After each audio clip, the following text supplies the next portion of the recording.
कक्षा 10 सामाजिक विज्ञान विषय की ऑनलाइन क्लासेस में आपका स्वागत है।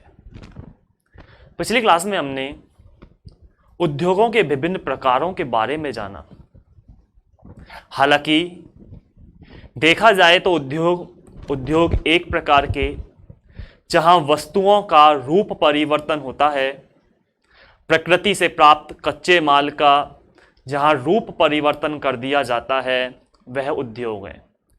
लेकिन विभिन्न आधारों पर, जैसे कच्चे माल के आधार पर, भूमिका के आधार पर, ऐसे विभिन्न आधारों पर उद्योगों को कई भागों में बांटा गया है। और उन्हीं सभी प्रकारों की चर्चा करने के बाद आज हम कुछ विशेष उद्योगों की चर्चा करने जा रहे हैं। जैसा आप सामने देख सकते हैं,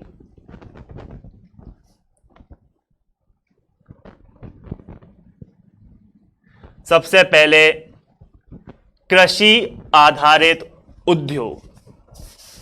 कृषि आधारित, जैसे मैंने उस दिन भी आपको बताया था, वे उद्योग जिनमें प्राप्त कच्चा माल या जिनमें प्रयुक्त कच्चा माल कृषि से प्राप्त होता है। वे उद्योग जिनमें इस्तेमाल होने वाला, जिनमें प्रयोग में आने वाला, प्रयुक्त होने वाला जो कच्चा माल है वो कृषि से प्राप्त होता है, तो ऐसे उद्योग कृषि आधारित उद्योग कहलाते हैं।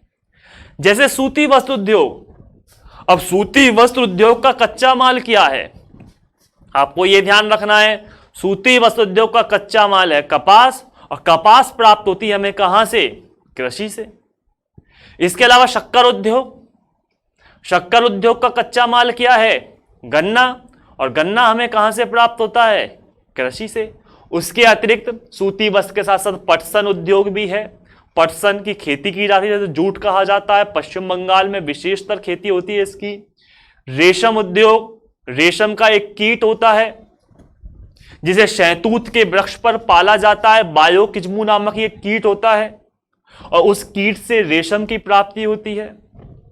ऊनी वस्त्र उद्योग, हालांकि ऊनी वस्त्र को मैंने उस दिन भी आपसे बात कही थी कि ऊनी वस्त्र को पशु आधारित उद्योगों में शामिल किया जाता है, लेकिन हमारे सिलेबस में इसे कृषि से, यानी कृषि आधारित उद्योगों में शामिल किया है, क्योंकि ऊनी वस्त्र प्राप्त होते हैं किससे? पशुओं से, यानी पशुओं के बालों से। और पशु जो डिपेंड होते हैं वो किस पर होते हैं? वनस्पतियों पर डिपेंड होते हैं, कृषि पर डिपेंड होते हैं। तो ऐसे में इसे भी कृषि आधारित उद्योगों में शामिल किया। आइए चर्चा करते हैं। पहला उद्योग आप देख सकते हैं सामने, वस्त्र उद्योग। वस्त्र उद्योग मतलब सूती वस्त्र उद्योग। भारत में सूती वस्त्र उद्योग का इतिहास प्राचीन रहा है। लंबे समय से, प्राचीन समय से भारत में सूती वस्त्रों का उत्पादन किया जाता था। प्राचीन समय में ये सूती वस्त्र हाथों के द्वारा लोगों के घरों में निर्मित किए जाते थे। कालांतर में, समय बीतने के साथ साथ अब ये कार्य उद्योगों में होने लगे। अंग्रेजी शासन काल के दौरान भारत के सूती वस्त्र उद्योगों को काफी नुकसान पहुंचा था। कारण था, भारतीय मशीनें उन्नत किस्म की नहीं थीं, जबकि इंग्लैंड में निर्मित जो वस्त्र थे वो उन्नत मशीनों के माध्यम से निर्मित किए जाते थे। यानी ब्रिटेन में स्थापित मशीनें बेहतर थीं बजाय भारत के। अंग्रेज जिन्होंने हमारे यहां पर काफी लंबे समय तक शासन किया, वो भारत से कपास और नील इंग्लैंड ले जाया करते थे और वहां से वस्त्रों को तैयार करके भारत के बाजारों में बेचते थे। मतलब कच्चा माल भी हमारा था, तो तैयार माल भी हमारे बाजारों में ही बेचा जा रहा था। परिणाम यह निकला कि भारतीय उद्योग बुरी तरह से परास्त होते चले गए। हालांकि भारत में सबसे पहले सूती वस्त्र उद्योग की स्थापना, जिसको सफल कारखाना कहा जाता है, वो 1854 में, अभी हम पढ़ेंगे 1854 में बंबई में, उस समय बंबई, आज मुंबई, बंबई में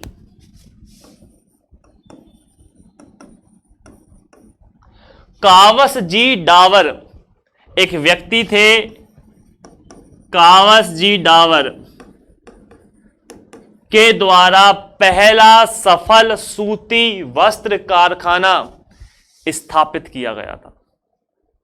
धीरे धीरे समय बदलता चला गया और भारत में कई सूती वस्त्र उद्योगों की स्थापना होती गई। स्वतंत्रता प्राप्ति के पश्चात भारत सरकार का लक्ष्य था कि भारतीय उद्योगों का विकास किया जाए। परिणामतः भारत सरकार ने विदेशों से आने वाली विभिन्न वस्तुओं पर रोक लगाई और भारतीय उद्योगों को बढ़ावा दिया गया। सूती वस्त्र उद्योग आज इतने लंबे समय के बावजूद भी कोई खासा विकास नहीं कर पाया। सूती वस्त्र उद्योग के सामने विभिन्न समस्याएं आज भी मौजूद हैं। उन समस्याओं की बात यदि करें तो भारत में स्थापित उद्योगों में जो मशीनें हैं वो बेहतर नहीं है। आज भी हमारे देश में उच्च तकनीक का अभाव है। उत्तम किस्म के कपास और उत्तम किस्म के धागे की कमी है। साथ ही साथ आधुनिकता का प्रभाव इस उद्योग पर पड़ रहा है, क्योंकि आज हम सूती वस्त्र के स्थान पर हम कृत्रिम रेशे से बने हुए वस्त्रों का इस्तेमाल ज्यादा करना पसंद करते हैं। हमें सिल्क के कपड़े ज्यादा पसंद आते हैं, पार्टी वियर्स कपड़ों को हम ज्यादा महत्व देते हैं। ऐसे में सूती वस्त्रों का उत्पादन होता तो है, लेकिन फिर भी वो अपना विकास नहीं कर पा रहा। हालांकि माहौल बदल रहा है और आज लोग सूती वस्त्रों की तरफ अभी भी अग्रसर हो रहे हैं, लेकिन अभी भी चाहिए कि इसका विकास और अधिक हो सके।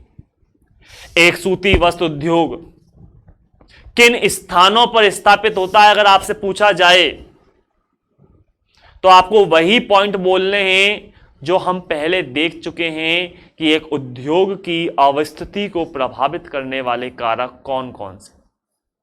कोई सा भी उद्योग पूछ लिया जाए आपसे और पूछा जाएगा, जैसे सूती वस्त्र उद्योग की स्थापना के लिए आवश्यक कारक कौन कौन से हैं, शक्कर उद्योग की अवस्थिति को प्रभावित करने वाले कारक कौन कौन से हैं, लोहा इस्पात उद्योग के स्थानीयकरण के कारक कौन कौन से हैं। किसी भी रूप में प्रश्न पूछा जा सकता है। अगर कारक पूछे जाएं तो आपको वही 5-7 जो कारक हैं वो याद करने हैं, जैसे कच्चे माल की उपलब्धता, बाजार की निकटता, सस्ता श्रम, सस्ती शक्ति, सस्ता परिवहन, पूंजी की उपलब्धता, भवन मशीनों की उपलब्धता।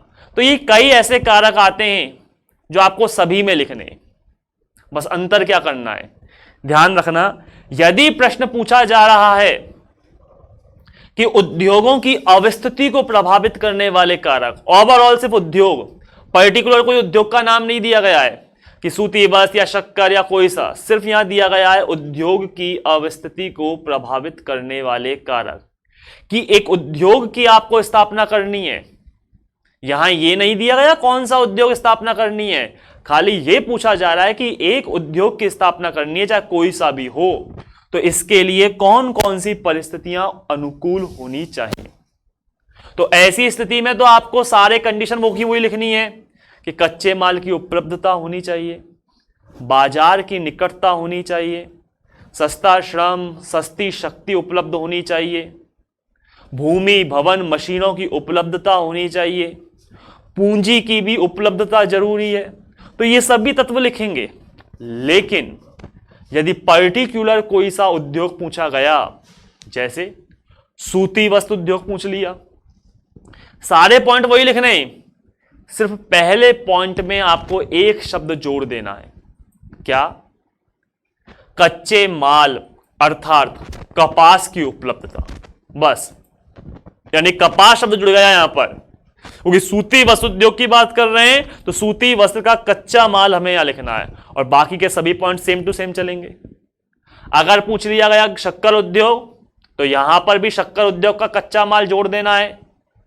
कच्चा माल अर्थात गन्ने की उपलब्धता, और वही चीजें बाजार की निकटता, सस्ता श्रम, सस्ती शक्ति, सब कुछ वो का वही चलेगा।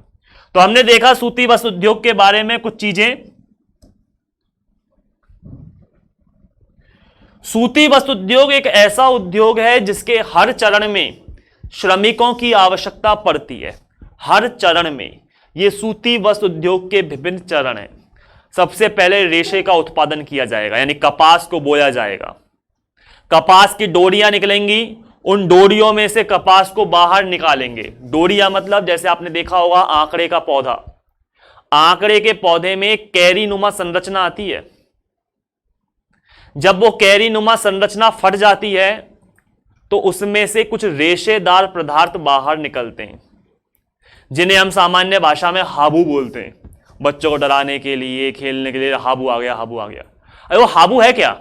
उसमें एक काले रंग का बीज होता है और सफेद रंग के कुछ रेशे रेशे से होते हैं जो हवा के माध्यम से एक स्थान से दूसरे स्थान पर उड़ते रहते हैं। ऐसे ही कपास का भी पौधा होता है जिसमें डोरियां निकलती हैं। जब वो डोरियां फट जाती हैं तो उसमें से कपास यानी रुई बाहर आ जाती है। सबसे पहले कपास को बोया जाता है, डोरियों को चौंटा जाता है, मतलब कपास को चौंटते हैं, रेशे को बनाया जाता है। रेशा जो बनता है वो कच्चा रेशा कहलाता है। उस कच्चे रेशे की धुनाई कताई की जाती है, उसे साफ किया जाता है। धुनाई कताई करने के बाद सूत का निर्माण होता है।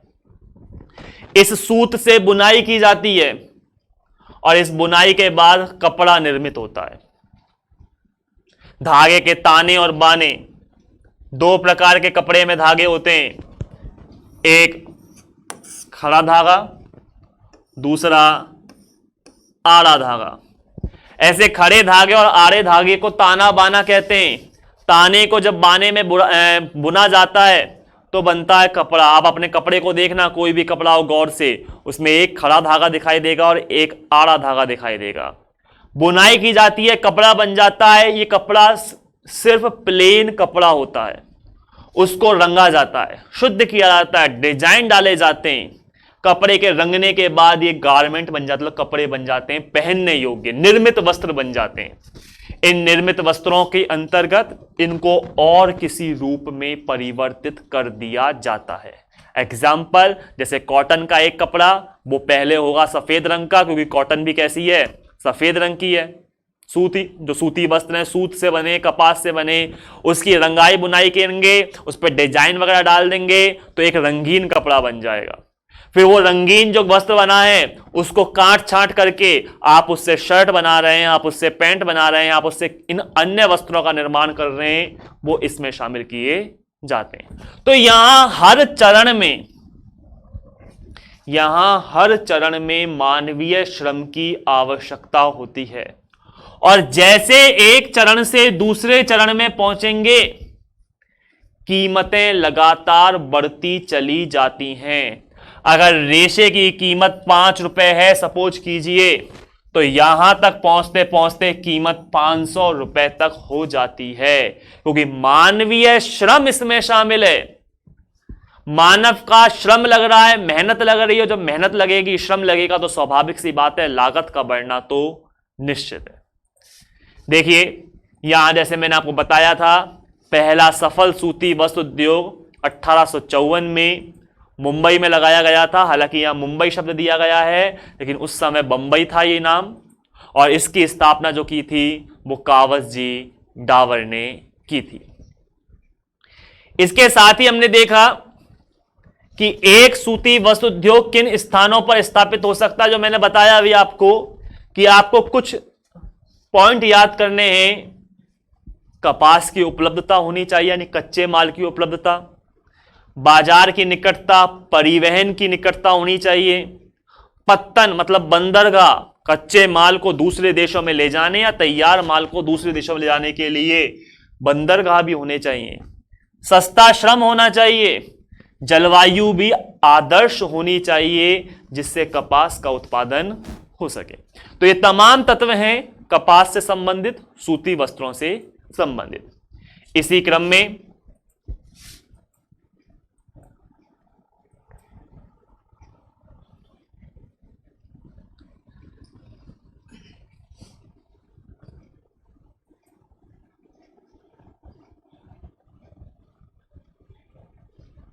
हम आगे बढ़ते हैं और हमारा अगला उद्योग की चर्चा की जाती है, वो है पटसन उद्योग।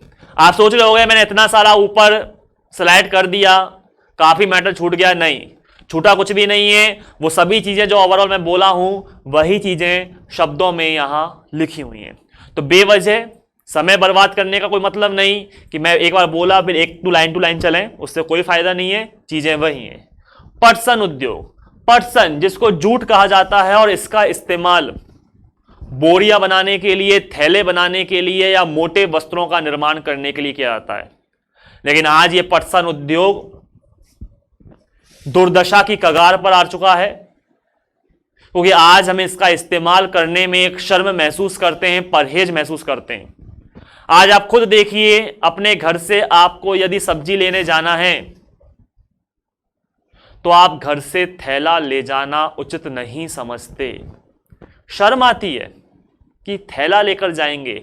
आप मार्केट से पॉलीथीन में 4-4 पॉलीथीन उठा लाएंगे, लेकिन 4 पॉलीथीन को एक थैले में रखकर ले जाने में हमें शर्म महसूस होगी। तो वो थैला तो कपड़े का बना हुआ है, लेकिन पटसन के बने हुए थैलों से जो बोरियां बनाई जाती हैं, ऐसे कपड़े से, ऐसे धागे से हमें बहुत अधिक शर्म महसूस होती है। परिणाम तय आज पटसन उद्योग दुर्दशा की कगार पर आ चुका है, दुर्दशा का शिकार हो रहा है।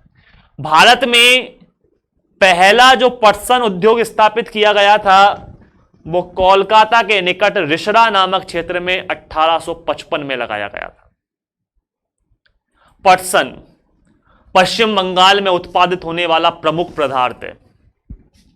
यह डेल्टाई प्रदेशों में उत्पन्न होने वाली एक फसल है, और डेल्टाई प्रदेश हमारे भारत ही नहीं, एशिया के अंतर्गत सबसे बड़ा जो डेल्टा है वो सुंदरवन का डेल्टा आपने पढ़ा होगा। पश्चिम बंगाल के अंतर्गत स्थित है। गंगा हुगली नदी के द्वारा यह निर्मित किया जाता है। रॉयल बंगाल टाइगर यहां मिलते हैं। सुंदरी पादप की यहां अधिकता है, और सुंदरी पादप की अधिकता होने के कारण ही इसका नाम पड़ा सुंदरवन का डेल्टा। और इस डेल्टाई प्रदेश में होती है पटसन की खेती। हालांकि बांग्लादेश में भी इसकी विशेष खेती होती है, लेकिन हम भारत की बात कर रहे हैं तो बांग्लादेश से अभी हमारा कोई संबंध नहीं है। तो पटसन बंगाल के अंतर्गत यानी पश्चिम बंगाल में विकसित होने वाली विशेष फसल, यह भी एक कृषि आधारित फसल है, यानी कृषि आधारित उद्योग है। हम ये कह सकते हैं क्योंकि कच्चा माल जो मिलता है इस उद्योग को वो कृषि से प्राप्त होता है। यह उद्योग हुगली नदी के तट पर स्थित है, और हुगली नदी कहां है यह आपको पता होना चाहिए। पश्चिम बंगाल के अंतर्गत हुगली नदी स्थित है। उत्तराखंड से 2 नदियां निकलती हैं, एक अलकनंदा और दूसरी भागीरथी। ये दोनों नदियां देवप्रयाग नामक स्थान पर आकर मिलती हैं, इनका संगम होता है, और यहां से कहलाती है ये नदी गंगा नदी। ये गंगा नदी उत्तर प्रदेश बहते हुए, बिहार बहते हुए पश्चिम बंगाल में पहुंचती है। इसकी एक शाखा बांग्लादेश में पहुंच जाती है, तो दूसरी शाखा हुगली नदी के रूप में पश्चिम बंगाल से होते हुए बंगाल की खाड़ी में गिर जाती है। तो हुगली नदी ये नदी है। यहां है सुंदरवन का विशाल डेल्टा, और इस डेल्टा पर ही स्थित है पटसन उद्योग। देखिए, हुगली नदी तट पर इनके स्थित होने के निम्न कारण है। प्रश्न पूछा जा सकता है बोर्ड एग्जाम में, पटसन उद्योग हुगली नदी तट पर ही क्यों विकसित हुआ, स्पष्ट कीजिए। कारण है पटसन उत्पादक क्षेत्रों की निकटता। जैसे मैंने कहा, पश्चिम बंगाल में बांग्लादेश के अंतर्गत पटसन की खेती होती है विशेष रूप से, तो पटसन उत्पादक क्षेत्रों की निकटता है। सस्ता जल की यहां कोई कमी नहीं है। गंगा नदी, हुगली नदी का यह क्षेत्र, तो जल की यहां कोई कमी नहीं। परिवहन सुविधा विकसित है, तीनों ही प्रकार की परिवहन सुविधाएं, सड़क परिवहन, रेल परिवहन और जल परिवहन भी। बंगाल की खाड़ी जस्ट पास में है। एक देश से दूसरे देश में निर्यात करना हो तो बेहतर तरीके से हो सकता है। कोलकाता बंदरगाह, हल्दिया बंदरगाह पश्चिम बंगाल में ही स्थित है। तो यहां हर प्रकार का परिवहन है, कच्चे माल को मिलों तक ले जाने में सहायक है। यानी ये जो परिवहन सुविधा है वो कच्चे माल को उद्योगों तक और उद्योगों से तैयार माल को बाजारों तक ले जाने में सहायक है। तो ऐसे में तमाम आवश्यक परिस्थितियां जो होनी चाहिए वो इस स्थान पर स्थित हैं, इसलिए पटसन उद्योग भी हुगली नदी तट पर स्थापित हुआ है। इसी क्रम में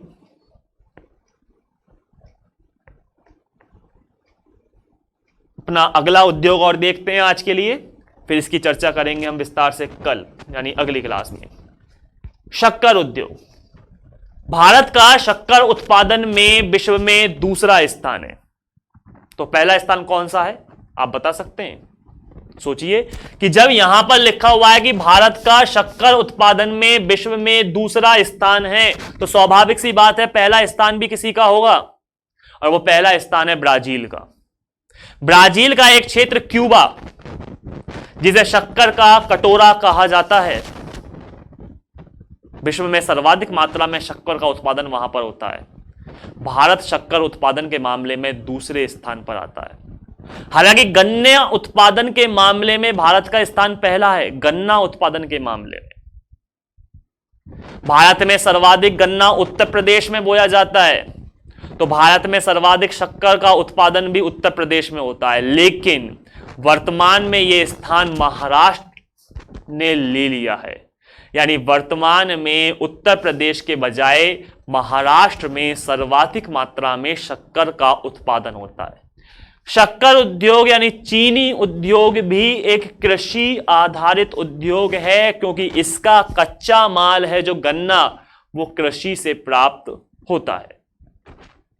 भारत के अंतर्गत शक्कर मिलें उत्तर प्रदेश, बिहार, महाराष्ट्र, कर्नाटक, तमिलनाडु, पंजाब, गुजरात, मध्य प्रदेश कई राज्यों में फैली हुई है। कुल शक्कर उद्योगों का सर्वाधिक प्रतिशत उत्तर प्रदेश और बिहार राज्यों में। ध्यान रखना, शक्कर उद्योग अधिकांश मात्रा में आज भी उत्तर प्रदेश में है, लेकिन सर्वाधिक मात्रा में जो अब उत्पादन हो रहा है शक्कर का वो महाराष्ट्र में हो रहा है, क्योंकि उत्तर प्रदेश में स्थापित शक्कर मिलें आज भी पुरानी कंडीशन में हैं, जबकि महाराष्ट्र में स्थित जो मशीनें लगाई गई हैं, उद्योग स्थापित किए गए हैं, वो उन्नत तकनीक के हैं। इसलिए सर्वाधिक मात्रा में, आप याद रखना फैक्ट को, सर्वाधिक मात्रा में शक्कर मिलें उत्तर प्रदेश में, लेकिन सर्वाधिक मात्रा में शक्कर का उत्पादन महाराष्ट्र में, क्योंकि महाराष्ट्र में स्थापित शक्कर मिलें जो हैं वो उन्नत अवस्था में हैं, बेहतर अवस्था में हैं, तकनीक बेहतर है। यह उद्योग एक मौसमी उद्योग होता है। मौसमी उद्योग क्यों? क्योंकि मौसम पर डिपेंड है। गन्ना होगा तो शक्कर का उत्पादन है, जब गन्ना ही नहीं तो शक्कर का उत्पादन भी नहीं। और गन्ना एक ऐसी फसल है जिससे एक बार कटने के बाद लॉन्ग टाइम तक स्टॉक में रख सकें, क्योंकि गन्ने के साथ जैसे जैसे समय बीतेगा, यानी कटने के साथ जैसे जैसे समय बीतेगा, गन्ने के रस में कमी आती चली जाएगी, और जब गन्ने में रस ही नहीं होगा तो गन्ना किसी काम का ही नहीं है। 100 किलोग्राम गन्ने से 10 किलोग्राम शक्कर का निर्माण किया जाता है। यह उस अवस्था में किया जाता है जब गन्ने में रस की मात्रा प्रचुर है, लेकिन समय के अकॉर्डिंग जैसे जैसे गन्ना सूखेगा, रस की कमी आएगी, तो शक्कर का उत्पादन भी कम होगा। इसीलिए यह उद्योग मौसमी उद्योग है। जिस मौसम में गन्ने का उत्पादन होता है उसी मौसम में शक्कर उद्योग का भी विकास होता है। यही कारण है कि यह उद्योग सहकारी उद्योग में शामिल होता है, यानी यहां किसी पर कोई नियंत्रण नहीं, कार्य करने वाले श्रमिकों का खुद का नियंत्रण होता है, खुद ही लाभ कमाते हैं, खुद ही हानि प्राप्त करते हैं, जो भी है वो श्रमिकों के नियंत्रण में। चर्चा कर चुके थे इसके बारे में। शेष बातों की चर्चा हम करेंगे आगामी क्लास में। तब तक के लिए धन्यवाद।